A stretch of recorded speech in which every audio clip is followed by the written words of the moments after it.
이 책에서 가장 강조하는 것은 각본 탈출이다. 이 세상에서 평범한 사람들이 만든 평범한 관습에 따르며 사는 것이 과연 정답인가? 평범한 각본대로 살아온 부모님, 선생님, 친구 등 이들은 정말 행복한가? 그리고 이들이 말하는 성공이 진정한 성공이고 나 역시 이를 따르며 살아야 하는가? 대학교를 나오고 좋은 학위를 얻어 좋은 직장에 들어가는 것이 진짜 성공일까?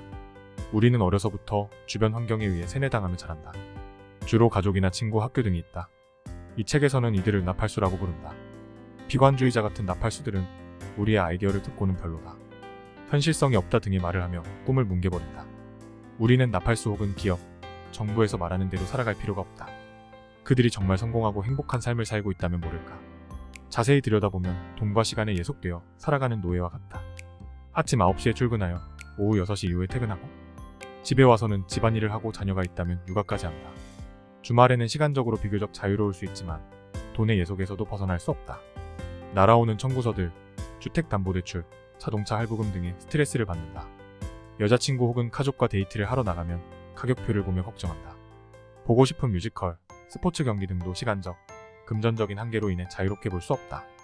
평범한 각본대로 살아온 사람들의 삶은 차이가 있을 수 있지만 대부분 이와 비슷하다. 저자 MJ 드마코는 우리가 이런 삶을 살기 위해 대학을 가고 공부를 하는 것이 아니라고 말한다. 각본에서 벗어나 진정한 성공을 누리라고 말한다.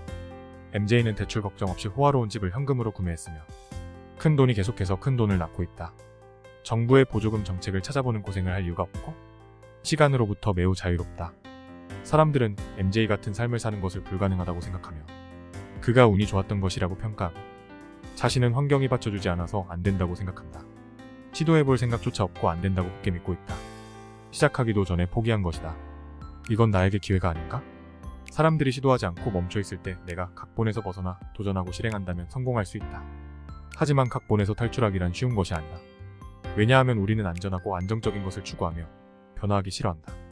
이는 조상부터 이어진 인간의 본능이다. 우리의 뇌는 생존에 특화되어 진화했고 현대시대에는 그리 좋지 않은 본능이다. 그럼에도 우리는 이런 본능과 각본에서 벗어날 수 있다. 그 방법은 바로 대우각성이다. 우리는 변화하기로 다짐하지만 매번 실패하곤 한다. 나 역시 작심삼일 혹은 하루 만에 다짐이 무너진 적이 많다. 새해 다짐, 자격증 다짐, 공부 다짐, 책 읽기 다짐, 운동 다짐 등 실패한 다짐이 너무나도 많다. 각성을 하기 위해서는 계기가 필요하다. 어린 시절 찢어지는 가난, 나의 꿈에 대한 사람들의 비웃음, 타고 싶은 자동차 등 무엇이든 계기가 될 수 있다. 큰 계기가 있어도 수많은 나팔수가 나를 가만히 두지 않는다. 자존심, 안락함, 책임, 두려움 등이 각성에 실패하게 만든다. 꽤 괜찮은 월급이라는 안락함, 남들에게 보일 자신의 모습이 별로라는 것을 견디지 못하는 자존심, 가족, 자녀, 할부 등에 대한 책임, 실패에 대한 두려움, 이것들은 내가 각본에서 탈출하지 못하고 각본에 머물러 살게 만든다.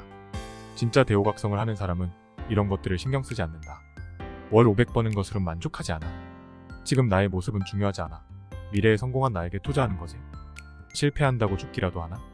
지금 당장 부모님 집에 산다고 사형이라도 당하나? 그런 두려움 따위는 없다. 나는 진짜 대호각성에 대해 읽으면서 내가 지금까지 실패한 다짐들은 모두 액션 페이킹에 불과했다는 것을 알았다. 즉 가짜 대호각성이다. 현대시대에는 SNS라는 혁명적인 소통 방식을 활용한 자기 과대 포장 및 거짓말이 빗발친다. 거짓 혹은 과장으로 자신을 포장해서 얻은 찬사들은 자신을 SNS에 중독되게 하고 각본이라는 소나기에서 벗어날 수 없다. 우리는 이렇게 다양한 원인으로 인해 진정한 각성을 할 수 없다. 정말 변화하길 원한다면 과감하게 포기하고 버릴 줄도 알아야 한다. 각성만 한다고 끝나지 않는다. 실행해야 한다.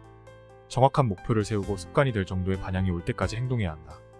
반향이 한번 오면 속도가 붙고 습관이 된다.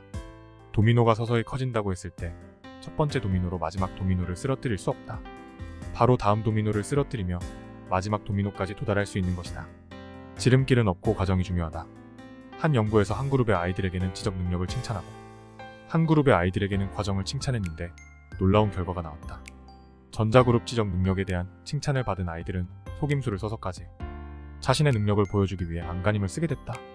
그리고 후자 그룹에 비해 학업 능력과 결과가 안 좋아졌다. 아이들에게 넌 잘해라는 고정관념을 씌우게 되면 과정을 중시하지 않고 도전을 회피하며 결과만 중시한다는 것을 보여줬다. 이 연구는 고정관념의 위험성을 보여주면서 과정의 중요성도 알 수 있다. 지름길을 찾고 결과만 중시하는 것은 실패로 가는 길이다. 성공을 위해 노력하는 과정에서 내가 성장하는 것이고 거기서 얻는 배움을 통해 성공할 수 있는 것이다. 내가 정말 대호각성했다면 어떤 일을 해야 할까? MJ는 가치를 주는 일을 하라고 말한다. 남들에게 가치를 주고 기여하는 일은 해로인 그 자체고 그런 일을 해본 사람만 안다고 한다. MJ가 책을 쓰고 포럼을 만드는 것도 가치를 주고 기여를 하고 싶기 때문이다. 살다 보면 이런 상투어를 들어본 적이 있을 거다. 그 좋아하는 일을 해라. 아무리 좋아하는 것이라도 일로 하게 되면 지루해지고 싫어질 확률이 매우 높다. 책에서 사례와 함께 자세하게 설명해놨다. 어떻게 하면 가치있고 기여가 되는 일을 할 수 있을까? 택시와 우버를 비교해서 생각해보자. 우버는 택시에 비해 편의성, 신뢰성, 수월함, 비용 등이 뛰어나다. 상대적인 가치다. 콜을 잡는 것이 핸드폰 화면 터치 몇 번이면 된다. 택시를 부르거나 잡는 것에 비해 훨씬 편리하다. 우버로 택시를 잡으면 해당 택시기사의 정보와 얼굴이 나온다. 바가지를 씌울 일도 거의 없다. 이는 일반 택시에 비해 신뢰성이 더 뛰어난 것이다. 이런 것들이 가치와 기여다. 이렇게 가치있고 기여가 되는 일을 하면 돈도 자동으로 따라오게 되어 있다. 소비자 입장에서 생각해보면 당연한 결과다. 나는 어릴 적부터 가만히 앉아서 돈을 버는 사람들이 부러웠다. 그들이 어떤 노력과 고생을 했는지는 생각하지 않았다. 그 결과가 부러워서 나도 사업을 하고 싶었다.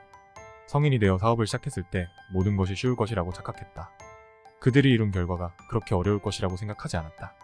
하지만 직접 부딪히며 경험하고 공부하면서 느낀 것은 세상엔 쉬운 것은 없고 악착같이 열심히 해야 성공할 수 있다는 것이었다.